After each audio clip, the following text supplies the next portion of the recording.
monsters from the south. Supercross rivals heat things up in the west. Arenacross in the north. Off-roading in the heartland. Pace Championship Motorsports.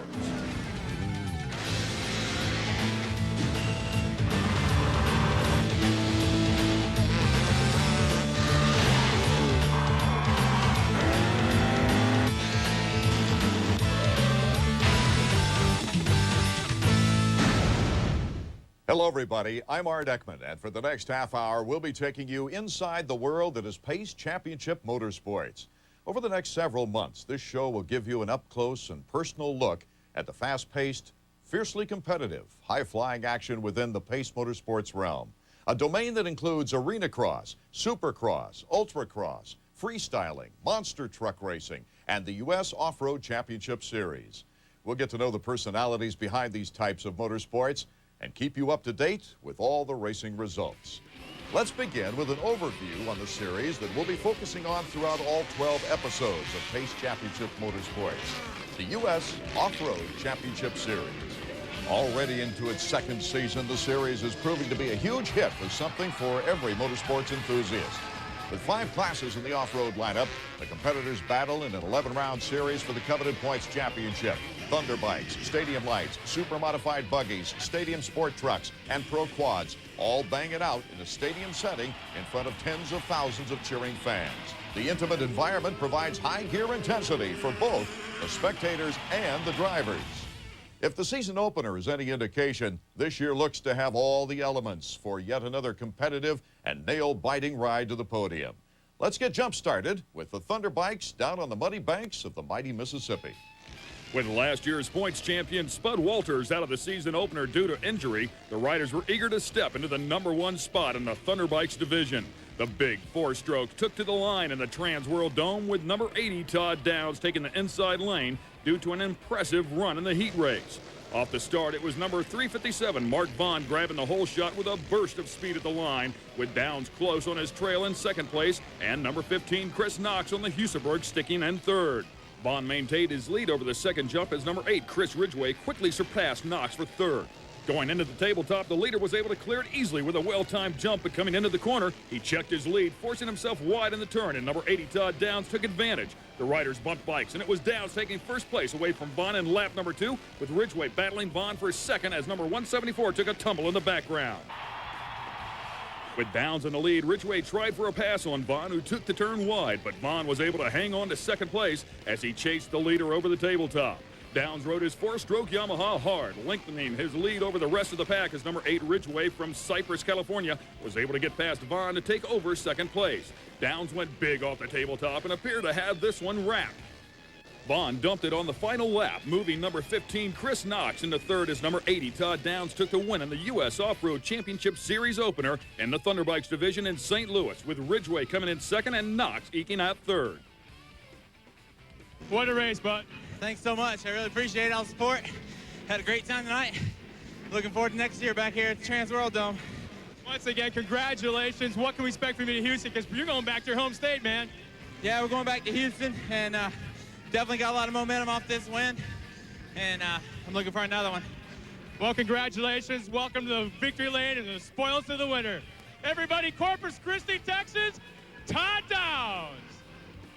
Downs leads the points total after round 1 with 120. Chris Knox is second, followed by Roop, Ridgway, and Schoening, rounding out the top 5. For Pace Championship Motorsports, I'm Ken Stout.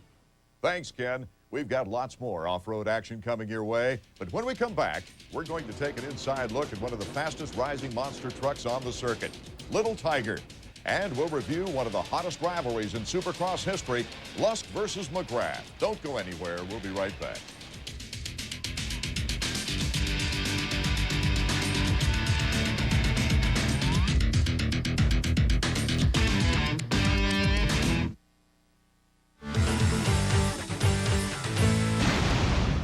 Welcome back, everyone.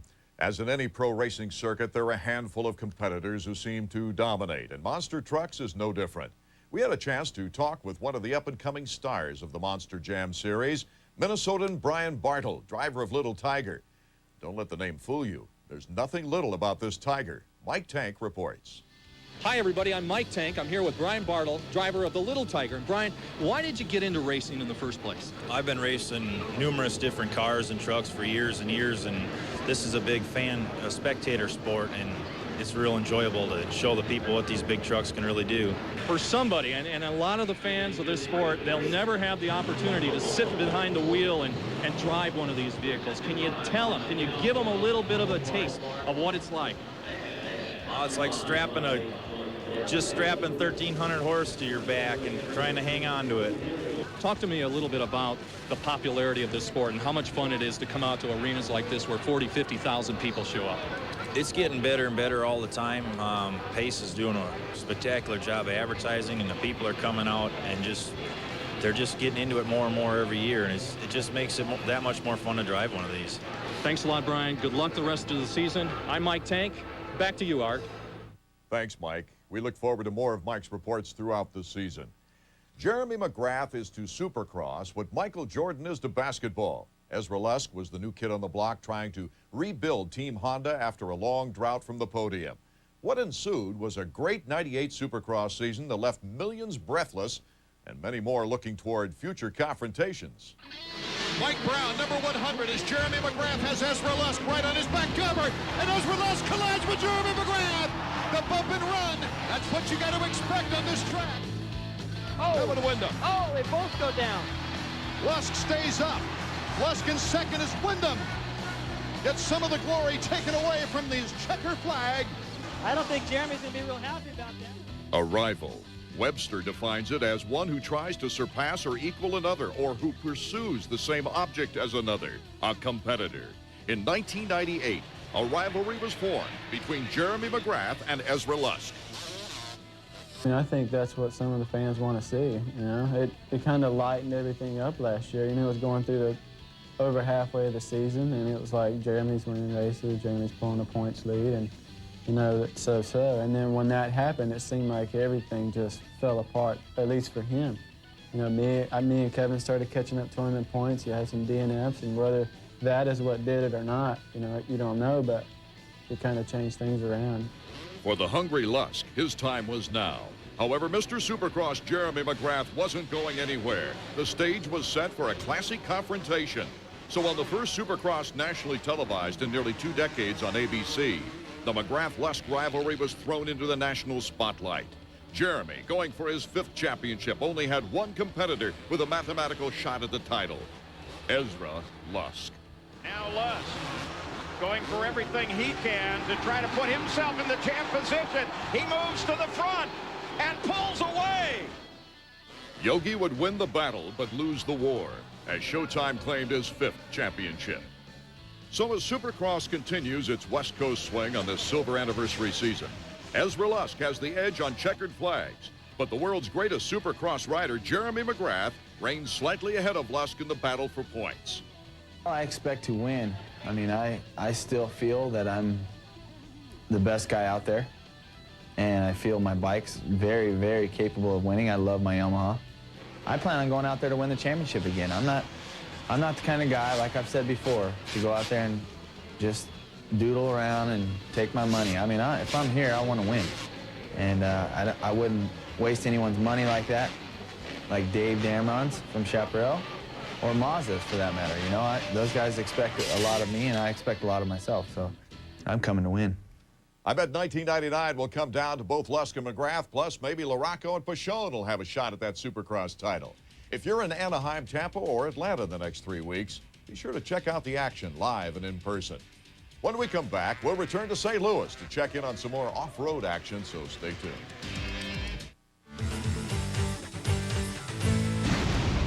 With 5 classes, the U.S. Off-Road Championship Series is sure to be a bar-banging success. And if the stadium lights and pro quads action remains as fast and furious as it was in round 1, well, there's going to be plenty of pleased fans, that's for sure. Ken Stout has the details. Mark Earhart had come into St. Louis with high aspirations of defending his title. However, as the pro quad field made it around turn 1, number 204 Joe Bird had grabbed the hole shot, and number 1 Earhart's luck had gone sour. Not only did he get caught up in the first turn pileup, but also found himself second to last by the time he got restarted. Earhart would finish a disappointing 18th place. Up front, last year's Trans World Dome winner Tim Farr had run down the leader Joe Bird. These two would set a blistering pace for the first half of the 15-lap main event. However, as the race entered the second half, Farr would increase his speed and the pressure on Joe. Number 204, Bird finally lost his wings as he succumbed to Farr's presence, yielding first place to number 3. Behind Farr, last year's series runner-up Shane, I'll Take a Hit, and Jeremiah Was a Bullfrog Jones quickened their lap times. These two would chase down Joe Bird, and Jones would outlast Hit to finish a respectable second and third. At the Checkers, Tim Farr wins round number 1 of the U.S. Off-Road Championship Series. The trio of Farr, Jones, and Hit is followed by Joe Bird in 4th. Ohio native Jeff Seagot rounds out the top 5. Farr gets the first victory of the new season. What do you think of the track? Never before had the jump been this big indoors. You guys were having a little bit of problem in the first practice session, but man, have you guys been smoking after that? You know, I think it's a great track. I think each track should be this difficult. You know, it kind of spreads the riders out a little bit. You know, the big boys from the, the lesser riders, I guess, and it makes it a lot of fun. Well, one more time, congratulations to the winner of round number 1 here in St. Louis, and you get the spoils of victory. Congratulations, Tim. Thank you.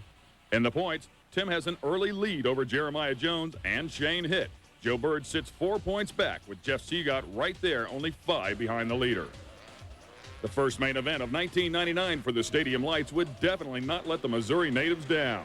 The crowd was on the edge of their seats all night due to some early fisticuffs and a Jeff Meyer quickly celebrated lead, thanks in large part to the pressure applied by the defending champ, Joe Price. Price has no movement in his lower extremities, which is an amazing story in itself. Every competitive motorsports athlete knows how important a series opening victory can hold for the remainder of the season. And Price wasn't just happy being part of the action, he wanted to lead the action. However, number 90 Myers wasn't about to play favorites here, as he wanted to show everyone that the champ could be beat. What ensued was an awe-inspiring, tight, back-and-forth battle that saw 4 different lead changes in the first half of the 8-lap main event. As the race within the race entered the second chapter, Jeff Meyer would try an aggressive, hard inside line and bite off a little more than his Stadium Light could handle. Meyer barely hangs onto it, but drops back in the battle for the top of the podium. Price was inspired with the added breathing room as he turned up the speed and blitzed by the competition, including lapping Meyer, who wound up in 6th. As the checkers waved, Joe Price waltzed in for the victory at the opening round of the U.S. Off-Road Championship Series. Price is followed by radical Rich Pierce, putting on a strong ride in 2nd. Charlie Ragusa, Kurt Callahan, and Paul Sutton round out the top 5. Joe Price starts out the defense of his title with an opening round win. He comes a long way from Parker, Arizona. Joe Price, you're defending your title. I didn't think it was going to be possible for someone to come out after winning a championship last year and start right all over again. Hey, Scott, you're one of my favorite guys. I like meeting you like this, I love this racing. I really appreciate all the fans coming out and all my competitors for giving me a good race. In the points, Price holds a 5-point edge on Ragusa and Pierce. Jeff Meyer and Kurt Callahan sit in 4th and 5th, respectively. For Pace Championship Motorsports, I'm Ken Stout. Joe Price, what an amazing individual. Kind of like my Supercross broadcast partner and Ironman participant David Bailey. When we come back, we'll check out some Arenacross action, so keep it right there.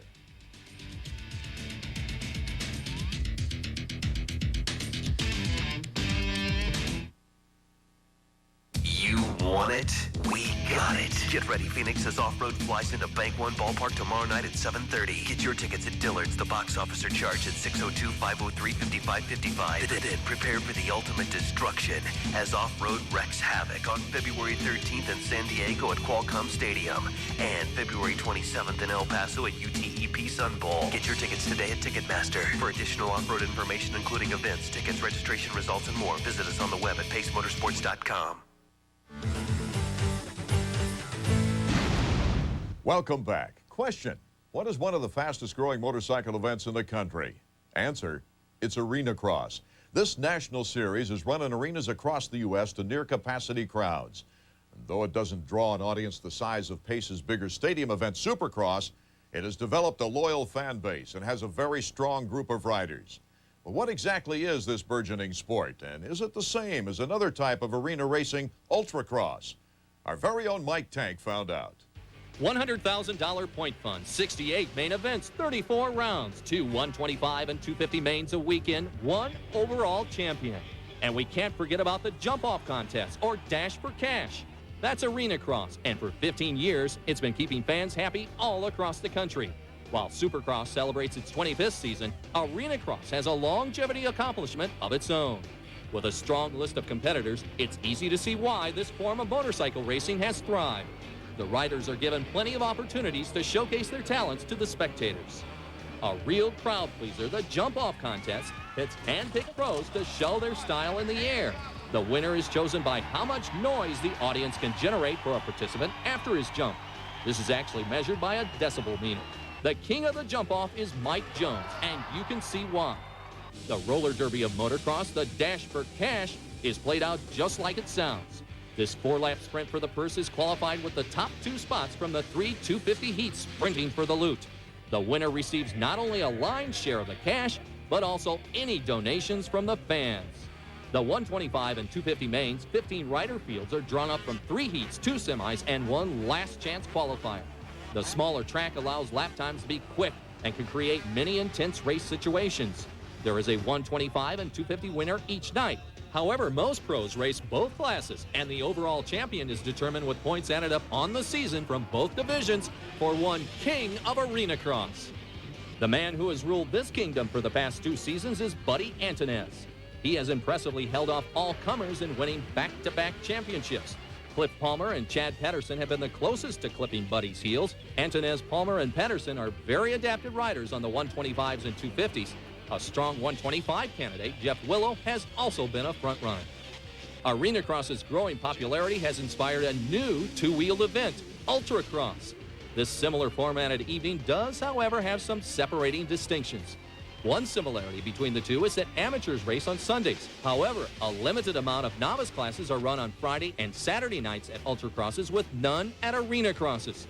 Some definite differences are Ultracross is not a national series, but a regional standalone event. There are no points awarded or champions crowned. Speaking of a champ, Arenacross is on its way to christening a new one. With 4 rounds in the books, 3 riders had a pair of victories: Heath Voss, Cliff Palmer, and Jeff Gibson. Chad Pedersen and Jeff Willow also etched their names in the win column.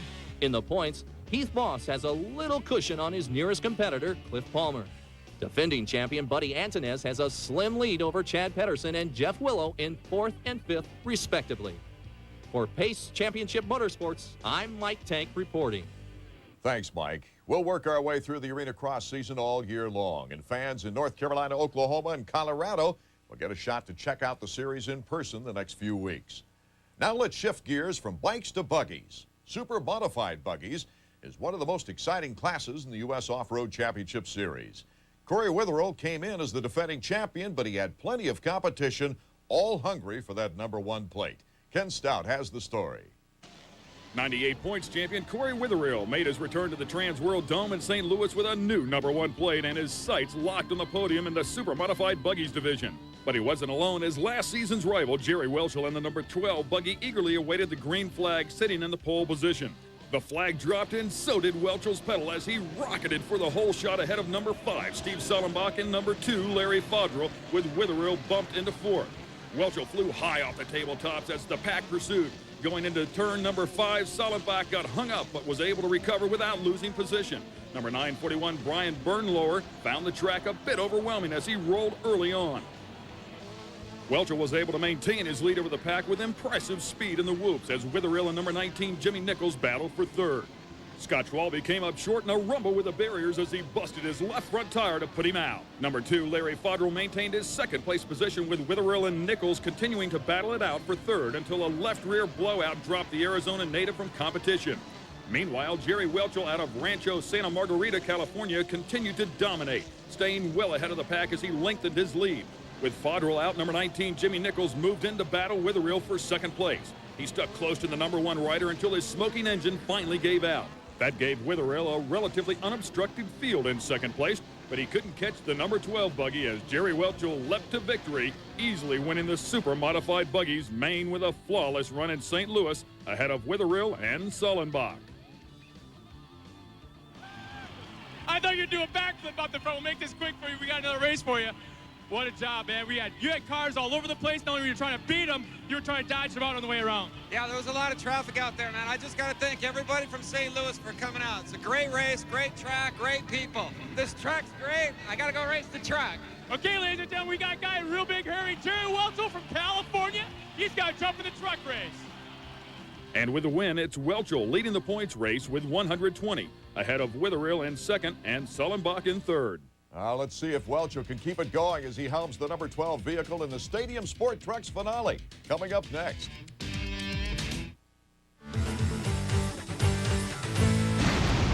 Welcome back to Pace Championship Motorsports. It seems Jerry Welchel wasn't satisfied with his win in the SuperModified Buggies division. California driver leapt from his buggy to his truck to compete in the Stadium Sport Trucks to close out round one of off-road competition from St. Louis. Could he repeat? Our cameras were there. Let's take a look. The top drivers were lined up in St. Louis as number 12 Jerry Welchel rushed from the podium to the driver's seat to compete in round one of the Stadium Sport Trucks. At the green flag, it was number 23 Lee O'Donnell getting the jump, but he was quickly overtaken by number 47 Jason Crowder. O'Donnell went up on two wheels in the first turn, but was able to save the Toyota from a rollover as Crowder widened his lead in the red Ford, going big over the tabletop, with number 4 Randy Eller rivaling O'Donnell for second. Crowder paced the whoop section perfectly, distancing himself from the pack as number 88 Don Ponder became the first to stall on the demanding track. Eller seemed to be losing his door as he cruised in third, with number 12 Jerry Welchel close on his trail in fourth after passing Stacy Pike. With or without the door, Eller wasn't letting up as he gained some ground on O'Donnell in an effort to take over second place. Meanwhile, Crowder was busy lapping his first competitor, number 59 Mark Eberhardt, as he continued his error-free run on the well-worn track. Back in the pack, the battle continued as Welchel was able to make his way past Eller to move into third place behind number 23 O'Donnell, who showed no signs of letting up, despite Crowder's significant lead.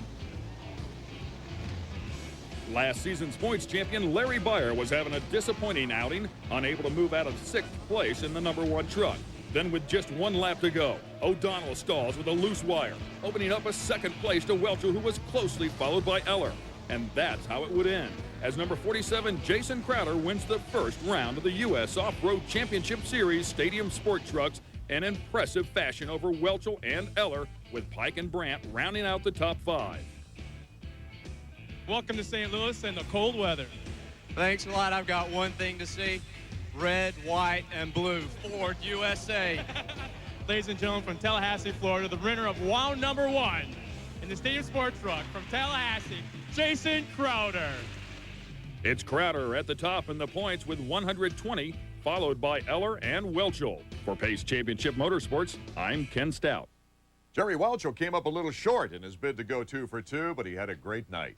You can check Jerry and the rest of the off-road competitors out as they swing westward, stopping in Phoenix and San Diego in the coming weeks. Well, that's all the time we have for today's show. Be sure to join us in a couple of weeks as the off-roaders visit the Lone Star State. More Supercross action and much, much more.